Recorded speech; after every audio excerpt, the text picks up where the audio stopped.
ஓம் ஸ்ரீ சாய்பாபாவின் ஆசீர்வாதங்களுடன் அத்தியாயம் 9 படிக்கத் துவங்குகிறேன். அத்தியாயம் 9. விடை பெறும்போது சாய்பாபாவின் ஆணைகளுக்கு கீழ்ப்படிதல், கீழ்ப்படியாதிருத்தலின் விளைவு, சில நிகழ்ச்சிகள், பிச்சை எடுப்பதும் அதன் அவசியமும், பக்தரின் தர்கத் குடும்பத்தின் அனுபவம், பாபா எவ்வாறு திருப்தியுடன் உண்பிக்கப்பட்டார். முந்தைய அத்தியாயத்தின் முடிவில் விடை பெறும்போது பாபாவின் ஆணைகளுக்கு கீழ்ப்படிந்தவர்கள் நன்மையடைந்தனர் என்றும், அவைகளுக்கு கீழ்ப்படியாதவர்கள் பல துர்ச்சம்பவங்களுக்கு ஆளானார்கள் என்றும் மட்டுமே கூறப்பட்டது. சில குறிப்பிட்ட நிகழ்ச்சிகளாலும் மற்றும் சம்பவங்களாலும் இக்கூற்று விவரமாக இந்த அத்தியாயத்தில் சித்தரிக்கப்பட்டுள்ளது. ஷீரடி புனித யாத்திரையின் குணாதிசயம். ஷீரடி புனித யாத்திரையின் ஒரு சிறப்பான வினோதம் என்னவென்றால், எவரும் ஷிரடியை விட்டு பாபாவின் அனுமதியின்றி அகன்று செல்ல முடியாது. அப்படி செல்வாரேயானால் அவர் சொல்லற்கரிய தொல்லைகளை வரவேற்கிறார். ஆனால் எவரேனும் ஷிரடியை விட்டு வெளியேறிச் செல்லும்படி பாபாவால் கேட்டுக்கொள்ளப்பட்டால் அவர் அங்கு அதற்கு மேல் தங்கியிருக்க முடியாது. பக்தர்கள் பாபாவிடம் சென்று வந்தனம் செய்து விடை பெற்று செல்ல போகும்போது அவர் சில யோசனைகள் அல்லது குறிப்புகள் வழங்குவார். இந்த யோசனைகள் பின்பற்றப்பட வேண்டும். இவைகள் பின்பற்றப்படாவிட்டாலும் அல்லது விலக்கப்பட்டு இருந்தாலும் அங்கனம் தூண்டுரைகளுக்கு மாறாக நடந்தவர்களுக்கு விபத்துகள் நேரிடுவது உறுதி. இதை பற்றி சில நிகழ்ச்சிகளை கீழே குறிப்பிடுகிறோம். தாத்யா கோதே பாட்டீல். தாத்யா கோதே பாட்டீல் ஒருமுறை கோபர்காவன் கடைவீதிக்கு குதிரை வண்டியில் சென்று கொண்டிருந்தார். அவர் மசூதிக்கு அவசரமாக திரும்பி வந்து பாபாவை வணங்கி தான் கோபர்காவன் கடைவீதிக்கு செல்லப்போவதாக கூறினார். பாபாவோ, அவசரப்படாதே, சிறிது தாமதித்து கடைவீதிக்கு செல், கிராமத்தை விட்டு வெளியில் செல்லாதே என்றார்.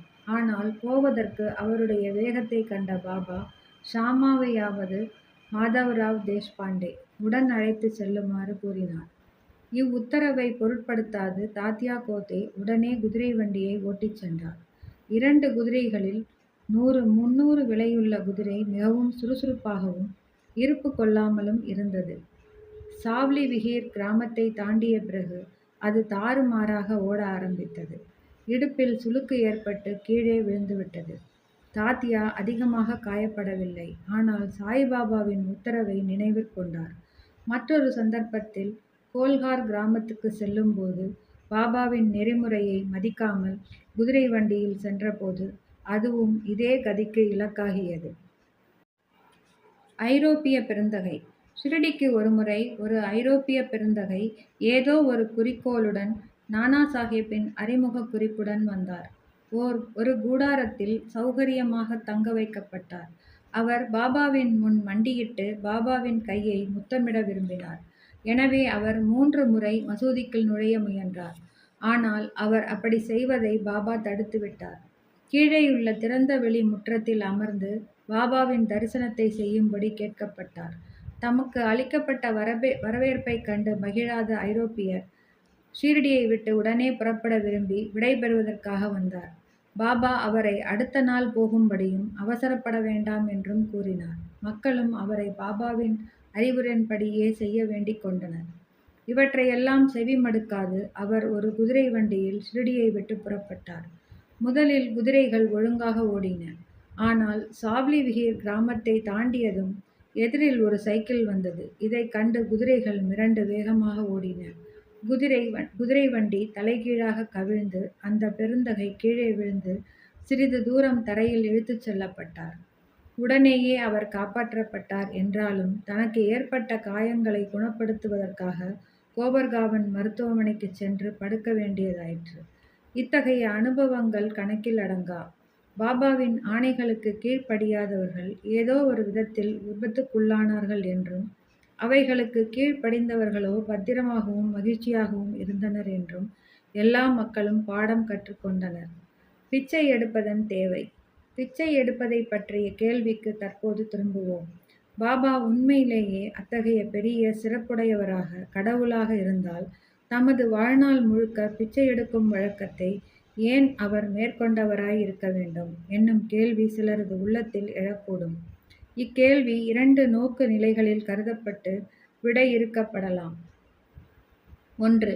பிச்சை எடுத்து வாழ்வதற்கு உரிமையுள்ள தகுதியான மக்கள் யார்? வம்சாபிவிருத்தி, செல்வம், புகழ் இம்மூன்று முக்கிய ஆசைகளையும் துறந்து துறவை மேற்கொள்வோரே பிச்சை எடுத்து வாழத் தகுதியுடையோர் ஆவார் என்று நமது சாஸ்திரங்கள் பகர்கின்றன. இவர்கள் சமைப்பதற்கு ஏற்பாடுகளைச் செய்து வீட்டில் உண்ண முடியாது. அவர்களை உண்பிக்க வேண்டிய கடமை இல்லறத்தாரின் தோள்களில் விழுகிறது. சாய்பாபா இல்லறத்தாரும் அல்ல, வானப்பிரஸ்தரும் அல்ல. அவர் பிரம்மச்சரியம் அனுஷ்டித்த ஒரு துறவி, அதாவது சிறு பருவம் முதற்கொண்டே துறவி ஆவார். இப்பிரபஞ்சமே தமது வீடு என்பதும் தாமே பிரபஞ்ச ஆதாரமும் அழிவற்ற பிரம்மமுமாகிய பகவான் வாசுதேவர் என்பதும் அவருடைய உறுதியான அபிப்பிராயமாகும். எனவே அவருக்கு இறந்து உண்ணும் வழக்கத்திற்கு முழு உரிமை இருக்கிறது. 2. மற்றவை கீழ்க்கண்ட நிலையின்படி பஞ்ச்சுனா 5 பாவங்களும் அவைகளின் பிராயச்சித்தமும் உணவுப் பொருட்களும் சாப்பாடும் தயாரிப்பதற்காக இல்லறத்தார் 5 செயல்கள் அல்லது நடைமுறைகளை மேற்கொள்ள வேண்டியதாயிருக்கிறது.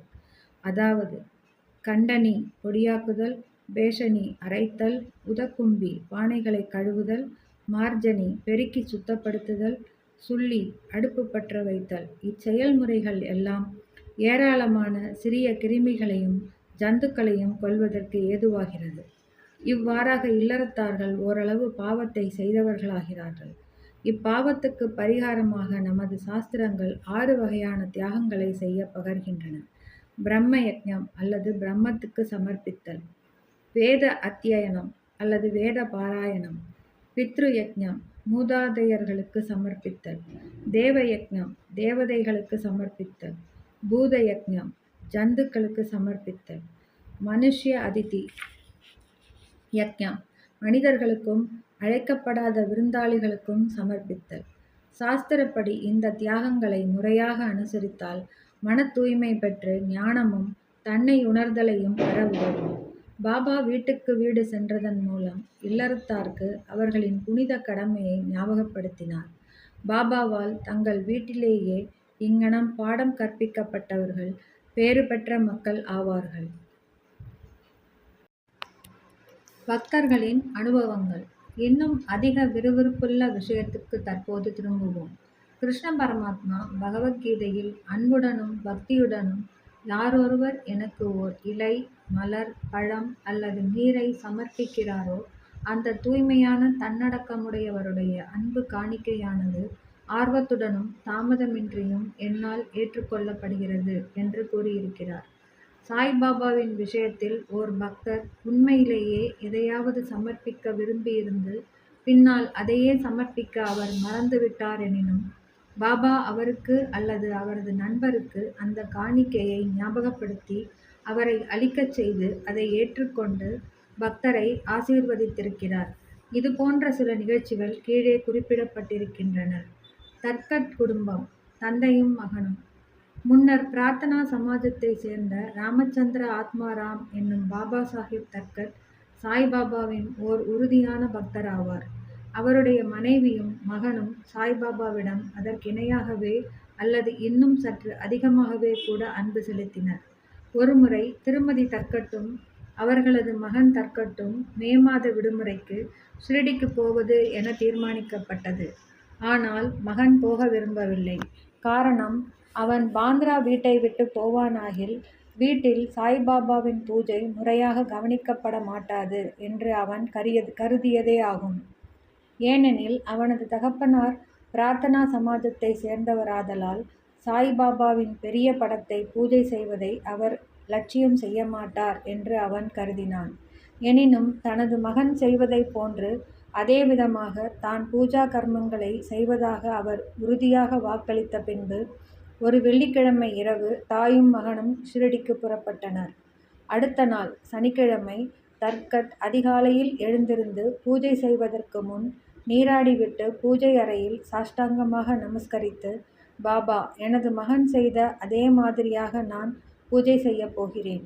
ஆனால் தயவு செய்து அதை ஒரு இயந்திரகதியான பயிற்சியாக ஆக்கிவிடாதீர்கள் என்று கூறிக்கொண்டே பூஜை செய்து சில கற்கண்டு கட்டிகளை நைவேத்தியமாக சமர்ப்பித்தார்.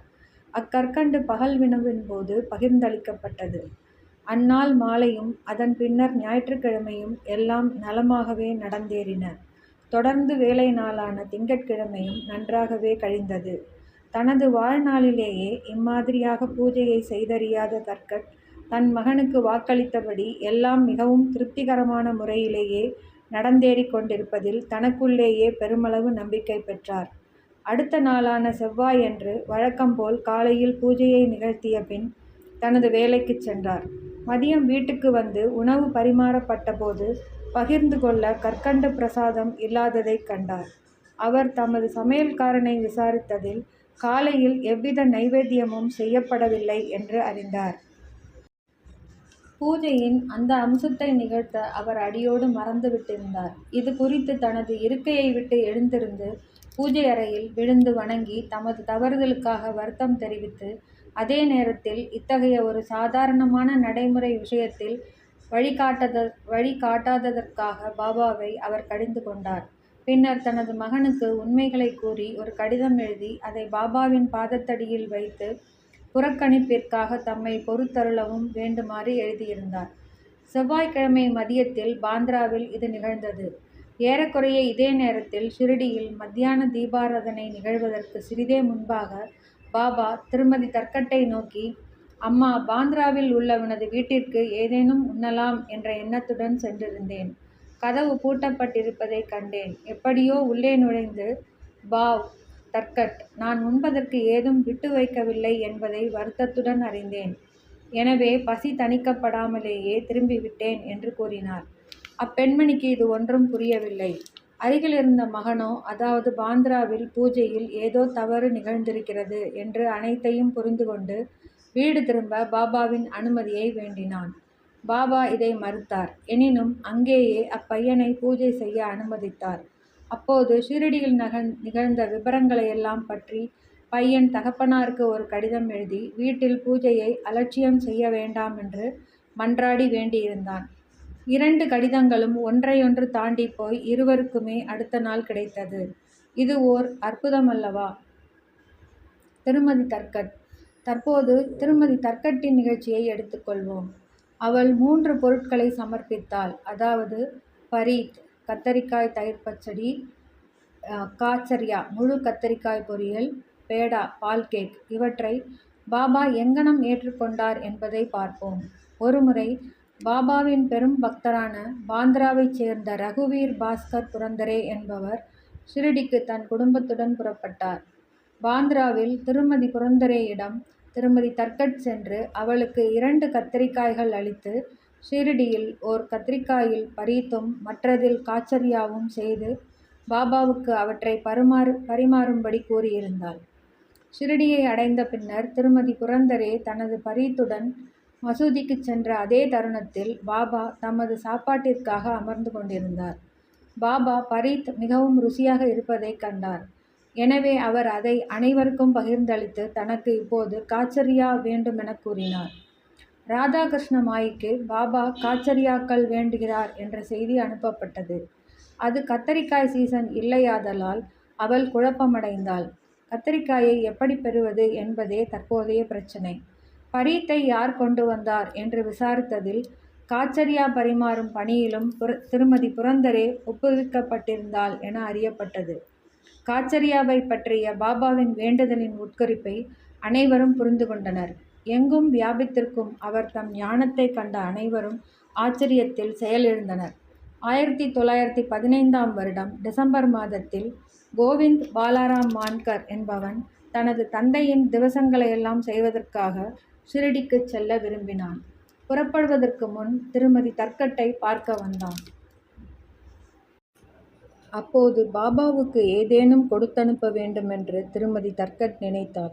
வீடு அனைத்திலும் தேடியும் முன்னமே நைவேத்தியமாக அளிக்கப்பட்டிருந்த பேடா ஒன்றை தவிர வேறெதையும் அவள் காணவில்லை. பையன் கோவிந்த் மிகவும் துயர்கொண்ட நிலையில் இருந்தான். எனினும் பாபாவிடம் கொண்டுள்ள பெரும் பக்தியின் காரணமாக அவனிடம் பேடாவை கொடுத்து அனுப்பினாள். பாபா அதனை ஏற்றுக்கொள்வார் என நம்பினாள். கோவிந்த் ஷீரடிக்குச் சென்று பாபாவை கண்டான். ஆனால் பேடாவை தன்னுடன் எடுத்துச் செல்ல மறந்துவிட்டான். பாபா பொறுத்திருந்தார். மறுபடியும் மாலையில் சென்றபோதும் பேடாவை கொண்டு செல்லாமல் வெறுங்கையுடன் சென்றான். பாபா இதற்கு மேல் பொறுக்க இயலாதவராய், எனக்கு நீ என்ன கொண்டு வந்திருக்கிறாய் என்று கேட்டார். ஒன்றுமில்லை என பதில் வந்தது. மீண்டும் பாபா அவனைக் கேட்டார். அதே பதில்தான் அளிக்கப்பட்டது. பின்னர் பாபா, நீ புறப்படும்போது அம்மா உன்னிடம் எனக்காக இனிப்பு பலகாரம் கொடுக்கவில்லையா என்ற குறிப்பான வினா ஒன்று கேட்டார். உடனே பையனுக்கு எல்லாம் நினைவு வந்தது. வெட்கமடைந்து பாபாவிடம் தன்னை மன்னிக்க வேண்டிக் கொண்டு தான் இருந்த இடத்திற்கு ஓடிப்போய் பேடாவை கொண்டு வந்து பாபாவிடம் கொடுத்தான். கையில் அதை பெற்ற உடனேயே பாபா வாயிலிட்டு பேராவலுடன் விழுங்கிவிட்டார். இவ்வாறாக திருமதி தர்கட்டின் பக்தி கண்டுணரப்பட்டு ஏற்றுக்கொள்ளப்பட்டது. மனிதர் எவ்விதம் என்னை நம்புகிறார்களோ அவ்விதமே நான் அவர்களை ஏற்றுக்கொள்கிறேன். கீதை அத்தியாயம் 4 ஸ்லோகம் 11 என்பது இந்நிகழ்ச்சியால் நிரூபிக்கப்பட்டது. பாபா எவ்வாறு திருப்தியுடன் உண்பிக்கப்பட்டார்? ஒருமுறை திருமதி தர்கட் ஷீரடியில் ஒரு குறிப்பிட்ட வீட்டில் தங்கியிருந்தார். மதிய உணவு தயாராகி பதார்த்தங்கள் பரிமாறப்படும்போது பசியுள்ள ஒரு நாய் அங்கு வந்து குரைக்கத் தொடங்கியது. திருமதி தர்கட் உடனே எழுந்திருந்து ஒரு ரொட்டி துண்டை விட்டெறியவும் அது மிகுந்த சுவையுணர்வோடு அதை கவ்வி விரைவாக விழுங்கிவிட்டது. பிற்பகல் அவள் மசூதிக்குச் சென்று சிறிது தூரத்தில் அமர்ந்தபோது சாய்பாபா அவளிடம், அம்மா, நான் பெருமளவு திருப்தியுறும் வகையில் எனது பிராணன்கள் யாவும் நிறைவு பெற்றன. இவ்விதமாக எப்போதுமே நடப்பாயாக. இது உன்னை நன்னிலையில் வைக்கும். இம்மசூதியில் அமர்ந்து கொண்டு பொய் பேசவே மாட்டேன். என்னிடம் இவ்விதமாக இரக்கங்கொள்வாய். முதலில் பசியாய் இருப்போர்க்கு உணவு கொடுத்து பின் நீ உண்பாயாக. இதை நன்றாக கவனித்துக்கொள் என்று கூறினார். முதலில் அவளால் இதன் பொருளை உணர இயலவில்லை. எனவே அவள், எங்கனம் நான் தங்களுக்கு உணவு அளித்திருக்க முடியும்? நானே உணவுக்கு மற்றவர்களை சார்ந்து பணம் கொடுத்து சாப்பிட்டு கொண்டிருக்கிறேன் என கூறினாள். இதற்கு பாபா, அந்த கவர்ச்சி மிகு ரொட்டியை உண்டு நான் மனப்பூர்வமாக திருப்தியடைந்தேன். நான் இன்னும் ஏப்பம் விட்டு கொண்டிருக்கிறேன். உணவு வேளைக்கு முன்னர் நீ பார்த்து ரொட்டி அளித்த நாயானது என்னுடன் ஒன்றியதாகும். இவ்வாறாகவே மற்ற உயிரினங்களும் பூனைகள், பன்றிகள், ஈக்கள், பசுக்கள் முதலியன என்னுடன் ஒன்றானவைகளாகும். நான் அவைகளின் உருவத்தில் உலாவிக் கொண்டிருக்கிறேன். என்னை இவ்வனைத்து படைப்புயிர்களிலும் பார்க்கிறவன் எனக்கு உகந்தவன். எனவே துவைதத்தையும் பேதத்தையும் ஒழித்து இன்று செய்ததைப் போல் எனக்கு சேவை செய் என்று கூறினார். இவ்வமிர்தத்தினை நிகர் மொழிகளைக் கேட்டு அவள் உருகி அவளது கண்கள் பனித்து தொண்டை அடைத்து அவளது மகிழ்ச்சி எல்லையற்றதாக ஆகியது. நீதி: கடவுளை எல்லா படைப்புயிர்களிலும் காண்பாயாக என்பதே இவ்வத்தியாயத்தின் நீதியாகும். உபநிஷதங்கள், பகவத்கீதை, பாகவதம் இவைகளெல்லாம் ஜீவராசிகள் அனைத்திலும் கடவுள் அல்லது தெய்வீகத்தை காணும்படியாகவே வற்புறுத்தி அறிவுறுத்துகின்றன. இவ்வத்தியாயத்தின் முடிவில் சொல்லப்பட்ட நிகழ்ச்சியாலும் இன்னும் பல சந்தர்ப்பங்களிலும் உபநிஷத போதனைகளை எவ்வாறு நடைமுறைக்கு கொண்டு வருவது என்று சாய்பாபா விளக்கி காட்டியிருக்கிறார். இவ்வாறாக சாய்பாபா உபநிஷத்தின் விரிவுரையாளராக அல்லது குருவாக இருந்தருளினார். ஸ்ரீ சாயியை பணிக. அனைவருக்கும் சாந்தி நிலவட்டும். தொடரும்.